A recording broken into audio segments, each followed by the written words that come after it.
A home that sits empty isn't a paused home. It's a home that keeps doing things.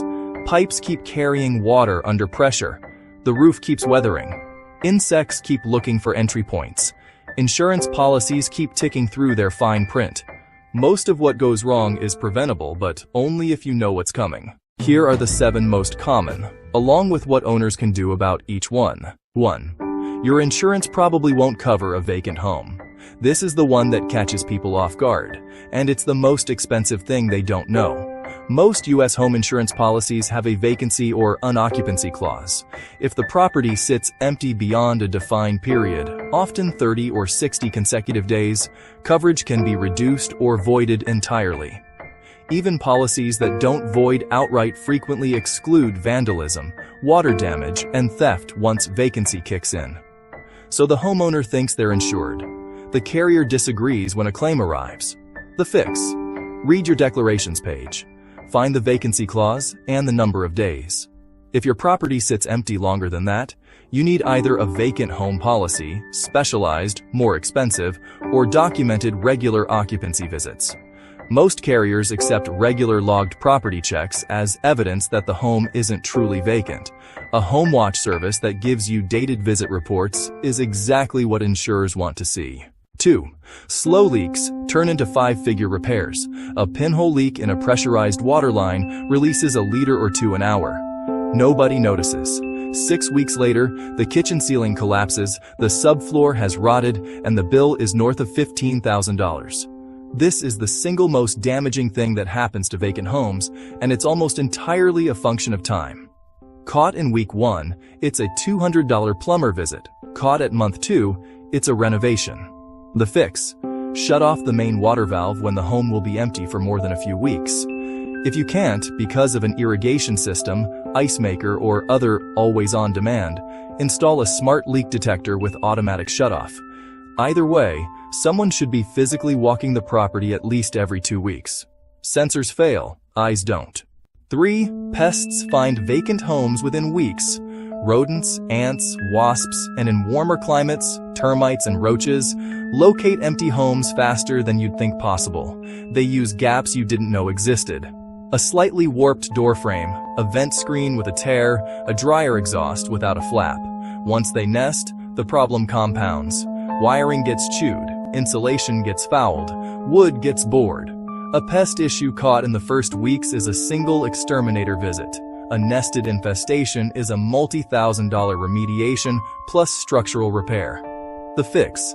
A pre-vacancy walkthrough that seals known entry points, plus a quarterly inspection of attics, crawl spaces, and exterior penetrations.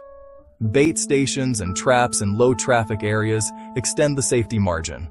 If you're not visiting, someone needs to be. 4. HVAC failure during the season you needed it most.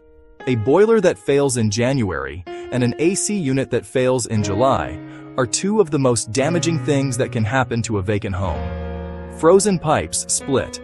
Hot, humid air grows mold on every soft surface in the house. In both cases, the damage is done before the unit gets repaired.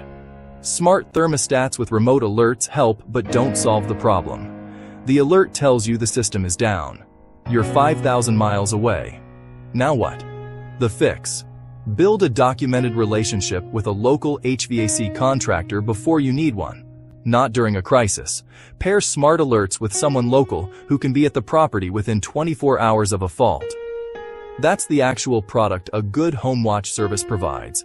Not just detection, but response. 5. Mail, tax letters, and utility surprises pile up. In the US, this is partly solved. Mail forwarding works for most things. But for anyone with a second home, it adds up fast. A tax notice misses its deadline. A utility account goes into arrears. A meter reading triggers an estimated bill 10 times the real one. An HOA letter goes unanswered. A contractor invoice gets lost. None of these is catastrophic individually. Collectively, they're a recurring tax on absentee ownership. The fix. Forward all mail to an address you actively read. For physical mail that can't be forwarded, certain tax and utility notices specifically, arrange for someone to collect and scan it monthly.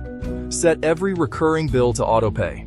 Keep one local point of contact who can receive contractor communication and respond on your behalf. 6. Mold from poor ventilation. Closed-up homes in humid climates grow mold inside walls, behind furniture, and under sinks.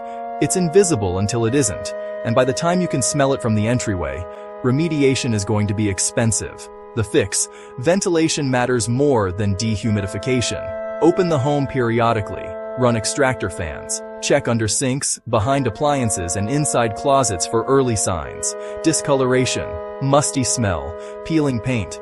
In high humidity climates, run a dehumidifier on a timer or humidistat. Again, someone needs to actually be inside the building at a reasonable cadence. Mold doesn't announce itself remotely. 7. The break-in you find out about at sale. This is the worst category, because the insurance window has usually already closed by the time the owner discovers it. A back door was forced 6 months ago. A small smashed window patched up with cardboard by the intruder, then left. Damage that should have been a same-day insurance claim becomes a write-off. The fix: physical visits at a regular, logged cadence. Cameras and alarms help, but they generate false positives that get ignored. The combination that actually works is monitored alarms plus periodic in-person inspection by someone who knows what the property normally looks like. Anomalies get caught early, while they're still claimable.